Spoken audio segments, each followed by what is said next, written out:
हिंदू धर्म में विश्वास रखने वाले सभी लोगों के मन में एक सवाल हमेशा रहता है कि त्रिदेव भगवान ब्रह्मा, विष्णु और महेश के माता पिता कौन थे और उनका जन्म कैसे हुआ था।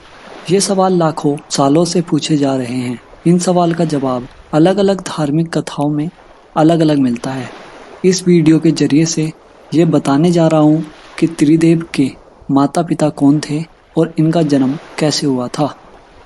नमस्कार दोस्तों, द हिंदू शो में आपका स्वागत है। भगवान ब्रह्मा, विष्णु और महेश के पिता कौन थे।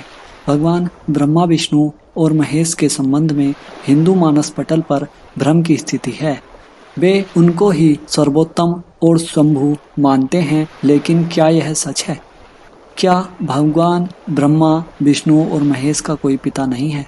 वेदों में लिखा है कि जो जन्मा या प्रकट है वह ईश्वर नहीं हो सकता। ईश्वर अजन्मा, अप्रकट और निरंकार है।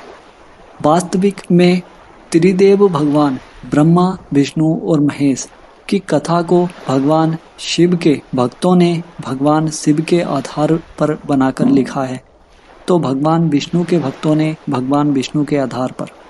ग्रंथों में ऐसा कहा जाता है कि एक बार जब भगवान महादेव से पूछा गया कि आपके पिता कौन हैं, तो भगवान महादेव ने जगत गुरु भगवान ब्रह्मा का नाम लिया, और जब पूछा गया कि भगवान ब्रह्मा के पिता कौन हैं, तो उन्होंने भगवान विष्णु का नाम लिया, और जब उनसे पूछा गया कि भगवान विष्णु के पिता कौन हैं, तो उन्होंने कहा कि मैं स्वयं। लेकिन शिव पुराण के अनुसार ब्रह्म ही सत्य है, वही परमेश्वर है। भगवान शंकर जी का जन्म। तो जिस समय सृष्टि में अंधकार था, न जल था, न अग्नि थी, न वायु था, तब केवल ब्रह्म ही थे, जिसे श्रुति में सत्य कहा गया है।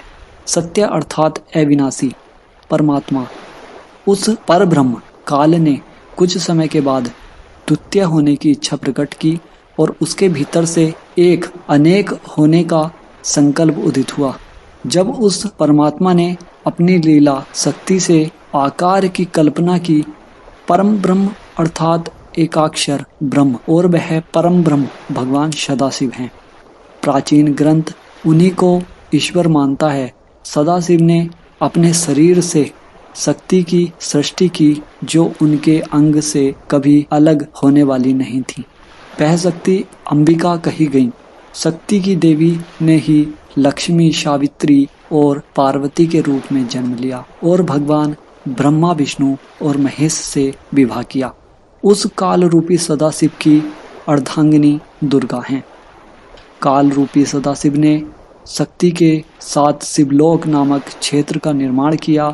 उस उत्तम क्षेत्र को आज काशी के नाम से जाना जाता है, जिसे मोक्ष का स्थान भी कहा जाता है। भगवान विष्णु का जन्म। यहाँ काल रूपी ब्रह्म सदाशिव और दुर्गापति और पत्नी के रूप में निवास करते हैं। काशीपुरी को प्रलय काल में भी शिव और शिवा ने अपने सान्निध्य से कभी मुक्त नहीं किया था।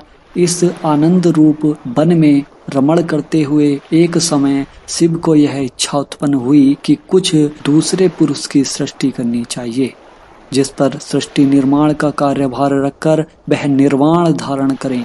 ऐसा निश्चय करके शक्ति सहित परमेश्वर रूपी भगवान शिव ने अपने वाम अंग भाग पर अमृत मल दिया। फिर वहां से एक पुरुष प्रकट हुआ। शिव ने उस पुरुष से संबोधित करते हुआ कहा, व्यापक होने के कारण तुम विष्णु के नाम से जाने जाओगे।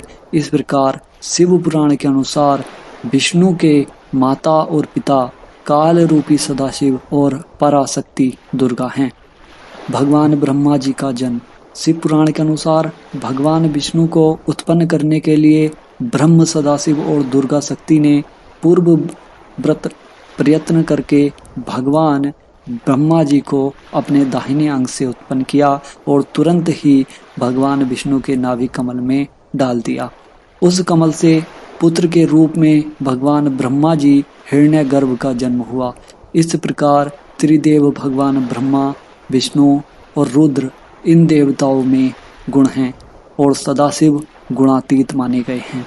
इससे यह सिद्ध हुआ कि भगवान ब्रह्मा, विष्णु और महेश के जन्मदाता काल रूपी सदाशिव हैं। यह बातें अन्य पुराणों में घुमा फिरा करके लिखी गई है, जिससे कि भ्रम की उत्पत्ति होती है। अभी तक आपने वीडियो को लाइक नहीं किया है तो जल्दी से लाइक करें। द हिंदी शो चैनल को सब्सक्राइब करके बेल आइकन को दबा दें, जिससे आपको वीडियो का नोटिफिकेशन सबसे पहले मिले। वीडियो पर कमेंट करके बताएं वीडियो कैसी लगी और अपने धार्मिक दोस्तों के साथ वीडियो को शेयर भी कर दें। आज के लिए बस इतना ही। कल मिलते हैं एक नए रहस्य के साथ। बहुत बहुत धन्यवाद।